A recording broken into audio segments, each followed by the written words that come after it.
Welcome to Power Down, Truths, Myths, and Wonders of Decarbonization. I'm your host, Bill Kenworthy, and it's my pleasure to guide you through the intricate world of sustainability energy solutions. In this podcast, we delve into the essential strategies for achieving energy efficiency, resilience, and decarbonization. We'll navigate the rapidly evolving landscapes of technology, policy, and financial markets, and reveal how these elements impact decision-making at the highest levels. Join us as we explore the truths that guide us, debunk the myths that hinder us, and marvel at the wonders that inspire us. Welcome to Power Down, Truths, Myths, and Wonders of Decarbonization. Joining us today is Randy Clark, Executive Vice President at the Efficiency Network, known as TEN, a trailblazer in as-a-service solutions. Randy's career in the energy sector has been dynamic and impactful. He's played a pivotal role in guiding organizations into groundbreaking, complex, yet elegant structures that address resilience, savings, and decarbonization. Beyond his deep expertise in energy and structuring, Randy could teach a masterclass on trust building, preparation, and change management required to help buyers activate such programs. Randy, it's a pleasure to welcome you to the show. Good morning. Good morning, Bill, and thanks for having me. I'm looking forward to our discussion. Thank you. Now you're working at the Efficiency Network. You've joined that team maybe a year ago officially. Is that right? Yes. I joined the team in May of 2023 after spending 25 plus years of my career with another energy efficiency organization. And TEN is a Pittsburgh, Pennsylvania-based firm. And I know you serve a lot of different industries and market segments. So what do you focus on? What does the rest of the company and team focus on? The energy service company, or ESCO market, is aggregated by large multi-billion-dollar multinational corporations, of which TEN is not one. TEN is a mid-market company based in the Mid-Atlantic and largely focused on municipalities, universities, schools, hospitals, with the changing dynamics in energy efficiency and incentives and legislation. We're expanding beyond that to also serve commercial and industrial. Knowing that TEN's history is in Pittsburgh, you referenced them in the Mid-Atlantic. So what's the team's geographic coverage? What are some market segments that you and others go after? So headquartered in Pittsburgh, offices in both Harrisburg and Philadelphia, and then recent hires in leadership, both in the DC metro area and myself in Richmond, recognizing that to grow, one growth strategy is geographical expansion. So certainly covering not only Pennsylvania, but DC, Maryland, Virginia. We're highly focused right now on governmental sectors, private, higher education, and healthcare. An ideal customer, if they said, hey, I have an infrastructure problem, resilience problem, they would call TEN, and you could be a turnkey provider? Yes, in a combination of services that we offer, the design, the build, the operate, the maintain, and then increasingly we look at financial solutions, which involve partnering with other equity investor developers in order to offer that kind of complete turnkey package to the customer. So you worked for 25 years somewhere else. True or false? You led teams there, specifically had direct reports.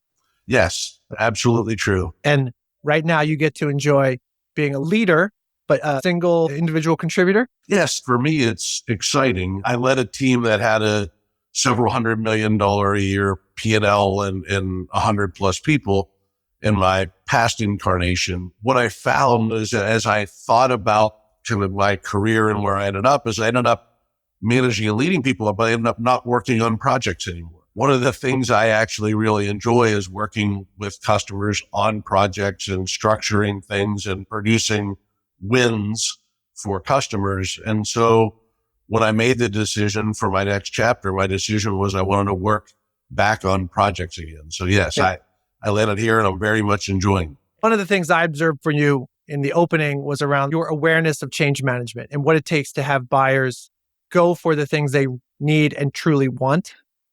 One of the truths, if we think about the podcast here, Truths, Myths, and Wonders, I find that change management, getting buyers to take on the projects, is often where things slow down or fail. Do you agree that's a truth?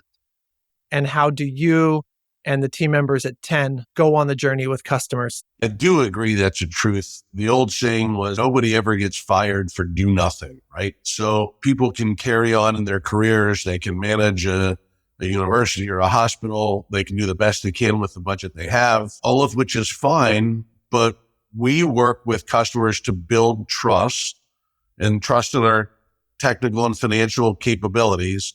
And in building that trust, help them make usually a once in a career, large dollar decision to invest in their facilities for the purposes of efficiency, resiliency, or decarbonization. So I think it is definitely a truth that that's the crux of the sales and development effort, is to earn the trust of those customers to walk them through what is often a once in a career project. Do you have systems or philosophies around trust building? The main thing I always try to reflect when talking to a customer is, what would I do if it were my money?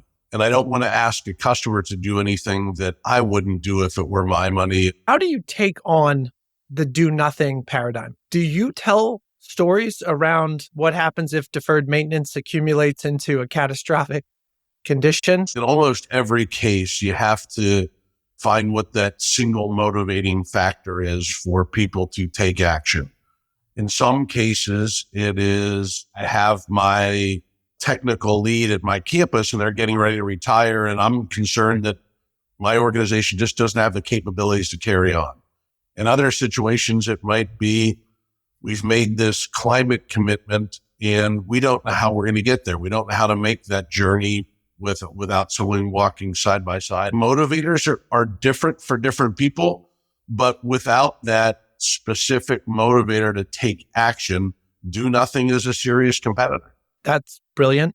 And being able to triangulate what that factor is for each of your stakeholders is key, in my opinion. And you need to be curious and open as you engage them to identify those things. That to me is a really key word, curiosity. And without that, you don't diagnose the challenge correctly. So having curiosity and open ears and willing to listen to people as they tell you what they may give you a high level problem, but really, if you have the curiosity to dig deeper, you tend to get greater insight as to what the real problem is and how to solve it for them. As a young man, I was willing to work with customers and make proposals and practice and kind of hone my craft. After you've done that for 25 or 30 years, you tend to want to kind of cut to the chase and take action. That actually provides a freedom in communicating with customers, knowing that you have the confidence that you can help them in a way that they haven't even asked for.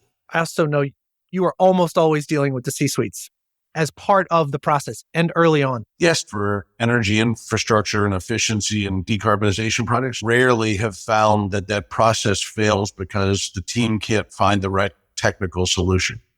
Almost always, the question is, can you structure it in a way financially that's palatable to the financial leadership and to the presidents of organizations? And so I'd rather have those conversations first as the qualifier, knowing that we can solve the technical later.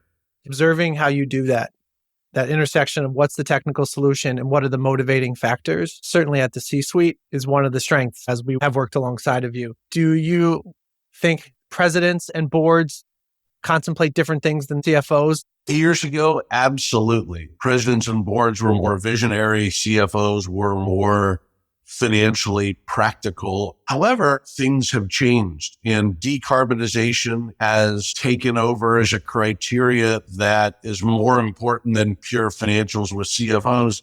That's only happened because of the capital markets. It is client stakeholders in terms of students, alumni, boards. As decarbonization became more important, I found for the first time in my career that's on equal footing with financials. Just let me amplify what you said. The framework of the business case has changed. Now, the business case also includes what happens if we don't change and decarbonize. We're going to lose orders. Our revenue will decrease. Yes, which completely changes the calculus of looking at these decarbonization or energy efficiency projects. Essentially, it's the equivalent of saying there is a cost of carbon emissions, and we're going to include that in our analysis. I want you to react to the following scenario for me. 30 years ago, companies in-house IT work. They had servers, they had professionals who with excellence would worry about firmware upgrades and bandwidth. Do you think we're possibly at that moment whereas companies then shifted from internal to the cloud, that some of that might be happening with energy as a service? I do. Companies have competing capital needs, and very few are looking to investing their capital in energy infrastructure. So that's one driver. And I think secondly, it's the expertise, right? It's the decision of an enterprise to focus their resources, financial and operational, on their core mission, which may be taking care of patients, may be educating students, may be providing services to the broader community as a government, and are making the decision that they don't need to be in the energy infrastructure business. In the bucket of myth, is it a myth to think deferred maintenance is a successful strategy over time? I think that is very much in that category of myth. The overwhelming majority of customers that we speak with and end up working for find themselves in a place where deferred maintenance has grown significantly. We get engaged more to solve deferred maintenance than we do to solve energy efficiency or decarbonization, mostly because it's always easier to invest in a new academic building or an MRI machine, and it's less likely to receive donor financing of behind the wall assets. So yes, those assets every day are older than they were yesterday. This is a spicy question. With other financing structures available beyond CapEx and project financing that looks like debt, there's a little bit what Metris does as a service. I know it's a solution or a pathway that you like to illuminate. Do you think it's well understood? No, the biggest challenge with that type of offering is the education phase. Metris and 10 go out and educate people on the world of possibilities. It's not that it's been around a year or two, it's been around for a decade or more, but truthfully working with folks to really understand what that looks like begins with education, and it is not widely known or widely understood. I think there's a whole package of myths that sit around energy as a service that have to be debunked. You're right, and that's a challenge. We're oftentimes relying on people that don't understand it well to communicate the message up to the ultimate decision maker. So of paramount importance is for companies like Metris and 10 to actually get the audience with the appropriate stakeholders and decision makers to communicate those attributes. Another myth that I experience is that projects will take 12 to 18 months, which is so, but in an 18-month project cycle, I think at least half of that is waiting. You're 100% right. And if only you can find the client or customer that is as motivated as we are, I think you can take that 12 months and you could make it 6 months. From the beginning, I said it's about change management. When we start a process, I like to forecast what the experience is going to be. Here's what the engineering piece will look like. Here's what the financing piece will look like. Here's what the contracting and legal pieces will look like. And forecasting for customers what that journey is, it helps them start to set up their own decision-making. Yes, if you can forecast that timeline for them, you also create realistic expectations so that nobody has false expectations of how this is going to move forward. So now we have stakeholders who are thinking about decarbonization in a way that's weighted equally with their core business's direct performance. We have institutional money that Metris and others can provide. There are contracting structures. There's elite ESCOs like yourself out there. So some amazing things are coming together as a confluence. Are there technologies, wonders, that you're watching out or predicting 5 or 10 years will also be in the solution sets? I think the future for many of these client organizations are heat pumps. The number one source of greenhouse gas emissions for most institutions is stationary combustion. It is combusting fossil fuel to heat a building or series of buildings. And the ability to electrify that by using heat pumps and replace steam with low temperature hot water, that is the future, in my opinion. The Inflation Reduction Act is incentivizing people to take that action.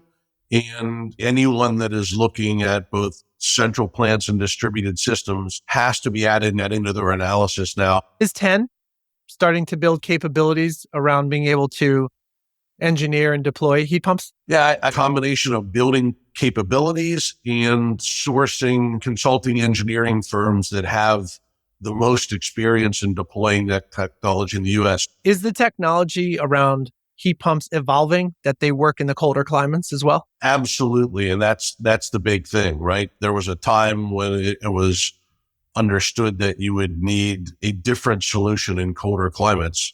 They've actually solved that problem. And the Inflation Reduction Act even allows for 75% of the energy to be provided with ground source, which essentially says that you can install capabilities to handle the coldest of design days in colder climates and still be eligible to receive that funding. I appreciate your insights around some of the truths and myths and wonders. I'm going to hit you with a couple questions that are about Randy Clark. So here we go, a little round robin here. What is your guilty pleasure meal? It's chicken wings, but as spicy as they come. I always seek those out wherever I go. Have you ever been to a place where you're only eating two because they're so hot? I feel like there's a famous place in Pittsburgh that has this.